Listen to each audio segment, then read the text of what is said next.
Welcome back to the Now Morning Show. Now, our students in Tobago went back out to school on Wednesday for the first time, and for some, it would have been for the first time in about 2 years. And so we're going to be talking to our TTUTA representative in Tobago about the concerns of some of the parents with the reopening of school. On the line with me, I have Mr. Braden Roberts, who is the Tobago officer of the TTUTA, Trinidad and Tobago Unified Teachers Association. Mr. Roberts, good morning, and thank you so much for joining us on Now. Good morning to the both of you, and good morning to the viewers and listeners. Now, initial reactions, Mr. Roberts, as school opened yesterday, what has been the conversation on the ground? Well, there are a lot of persons who both eager to be back out, as well as those who are disappointed in what they are going back out into. The division did not do the needful to give as much comfort to both the teachers and students as they go back out. We know persons are concerned about the COVID-19 protocols. So we would have preferred to have minimal additions of challenges to treat with while we try to adhere to the protocols. Now, any challenges they would have encountered since they entered the physical classroom? COVID related, no. However, the shortage of furniture is so significant. In my visit yesterday, there were some empty classrooms, empty meaning no furniture at all. So we had some students standing. In one of the schools, I saw one of the teachers walking around looking for furniture for one of the students who were standing in front of a class. In one of the other schools at Pentecostal Light and Life, students were sitting there theater style on chairs with their hands on their lap. So for those students, yesterday would be more of that babysitting day where they had someone to supervise them. I think St. Andrews mentioned they were going to call some of the parents to come back for some of those students. Besides the shortage of furniture, we have schools like the same Pentecostal Light and Life where the electricals are in a terrible state. The Pentecostal Light and Life Foundation was not built for the natural ventilation. However, the AC units are down with the electrical issues. There is poor lighting, so it's heat, poor lighting, and the oxygen levels will be low in those areas. So teachers would have been trying their best to end up the term last term with the promise that they would have been fixing these things for the starting of this new term. However, we are back out with more numbers, and they have done little to nothing in treating with these issues. We had one school that did not open yesterday. That was Scarborough RC. The division saw it fit to send contractors there Sunday morning to treat with the numerous issues the school had, and of course they couldn't finish in time. Mr. Roberts, Natasha Lake, good morning. So just a quick question. You mentioned the shortage of furniture. Now, this is something I think we definitely need to break down for the simple reason that prior to school being closed 2 years ago, there would have been furniture, correct? So what would have led to there not being furniture in school upon reopening this week? All right, so furniture over the years have not been in the best shape. We had the challenge of termites, and especially with schools being closed, termite, well, they had a field day. So a lot of the furniture would have been damaged due to termites, And well, we always had issues of furniture and replacing furniture. The division over the years have always taken some time to replenish schools. So it just got worse with the lockdown.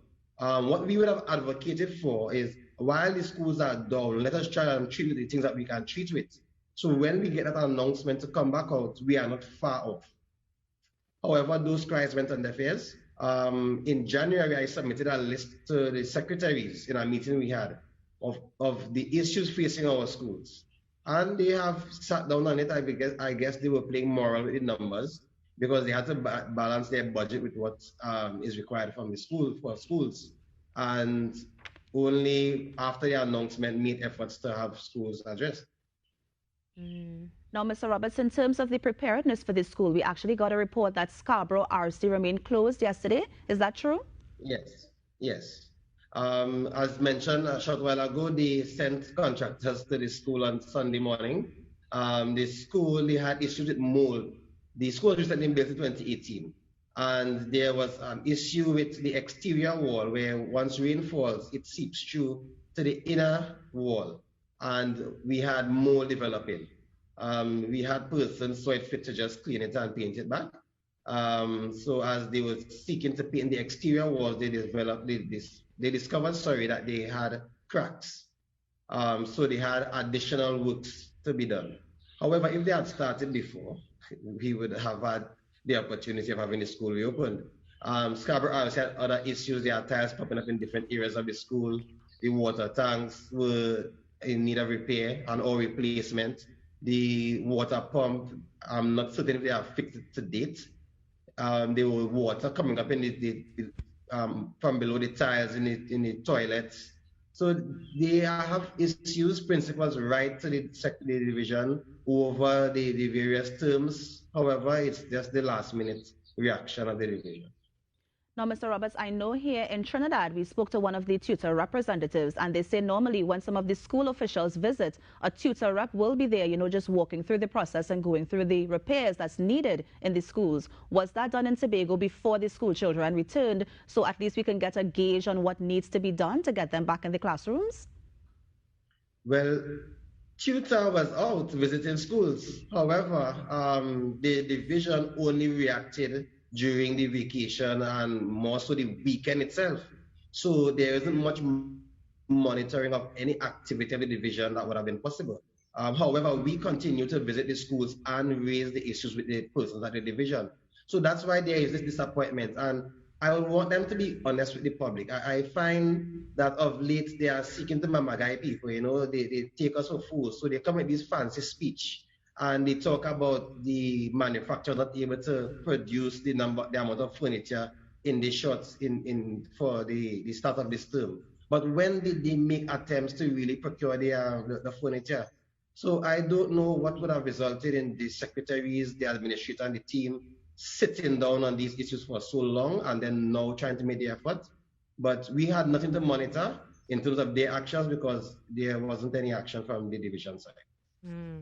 Mr. Roberts, thank you so much for sharing that. Now, honestly, one thing that does come to mind, of course, given the global pandemic, are supply chain issues. But again, as you mentioned, the critical factor of time is very important. So I'm really hoping that that's something that is going to be further investigated, because at the end of the day, the education of our children is imperative for our future, especially after such a traumatic incident in the entire world. Now, talking about that mental health, how are the teachers feeling about these issues that you've just shared with us? And how are the children feeling about it as well? All right, so I have this unfortunate task of trying to balance my submission because I do not want to have our teachers feeling that level of unease. I don't want parents panicking, but there are real issues. I have advised the teachers, our members, as best as possible, especially with the COVID protocol. We need to be the standard bearers. So while we may, in teaching with the mask on, now persons have had discomfort wearing the mask for hours, but then to be talking with the mask on for hours would be an additional challenge. So, I mean, we have the emotional impact of what we went through, but as teachers, we have that task of being as calm and positively in our mindset as best as possible, as we would not want to give any of that emotional impact to our students, where they are also struggling with their emotions. It is important that we have the conversation, so it's not just we go to content teaching, but we need to have the students speak out, hear their views, while we incorporate what is happening in our society today into our education.